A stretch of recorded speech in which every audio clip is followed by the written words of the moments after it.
we know what's happening. We know that China has long said that Taiwan is going to be brought back into the mainland. But we also know, and I thank you so much when you pointed this out to us a few months ago, that the game that's changed here is not just about China wanting to do it, it's that Russia has promised to go in with them to defend their territory. So if they think Taiwan's part of China, then therefore the taking back of it would come China and Russia. Now, things are getting serious, and even President Xi is actually saying it on camera and not mucking around now.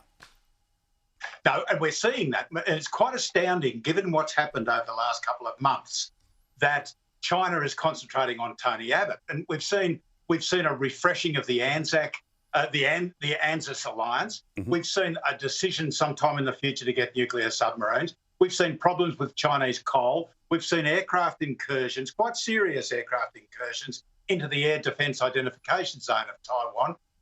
And yet China is going on about rhetoric. But you're quite right. Russia is a Pacific power, and Russia is a serious power. And the greatest equivalent that I can find at the moment to Australia's situation is, strangely enough, is the Ukraine.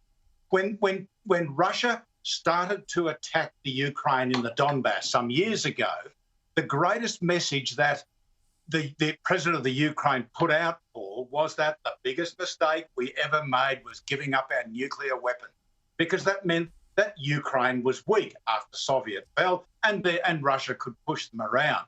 Now, the Ukraine have a very interesting policy. They do not let one of these Russian versions of the Wolf Warrior statements go past. They rebut each and every one of them. And we're talking here about political counterfire. We're talking here about political counterattack. Now, I understand why our government can't do it, because we like $90 billion a year worth of iron ore sales. Yeah. But it's great to see someone doing it in this country. Yeah, bloody oath. It was excellent to see, actually. Now, HUAWEI, of course, at one point in time wanted to build the 5G network for Australia, of course, thankfully. And I've got to say, while I was no fan of the ghost, he did get it right about HUAWEI, about pushing them out the door. And now they're pulling out of their Australian operations altogether. Yes, and that's very sad in one respect, because we need to be working with China, but China will not work with us. Correct. And we must remember that one of the 14 conditions on which China would re-establish good working relations with Australia was HUAWEI. Now, at some stage in the future, should there be a war between China and the United States over Taiwan, I am very keen to make people aware that a guarantee that America will win this war, and us as an ally of America will actually win this war, but America could be forced out of the Western Pacific.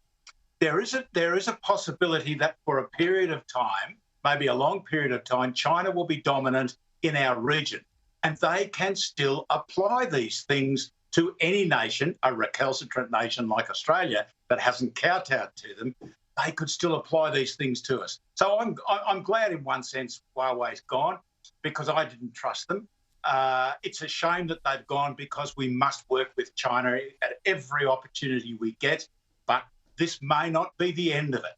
If things go bad in our region, China has 14 conditions on which they have made us aware of, and we must never forget that this is the way China wants us to exist, and it's appalling. Now, enjoy the shops tomorrow. Don't buy anything for the kids or the grandkids. Buy something for yourself. Spoil your missus, because obviously anything you end up sending to Erin, she'll talk about it on the radio and it'll turn into a 3-week thing, okay? She will. She always does, Paul. Good on you, mate. I've learnt more about my family by listening to the radio than I ever knew myself. Breakfast radio, mate. It cracks people in the middle and then they just go, here it all is. I'm going to tell everyone everything. All right, she's very good at it, of course, on Today FM in the mornings in Sydney. Thank you so much, mate. Do appreciate it.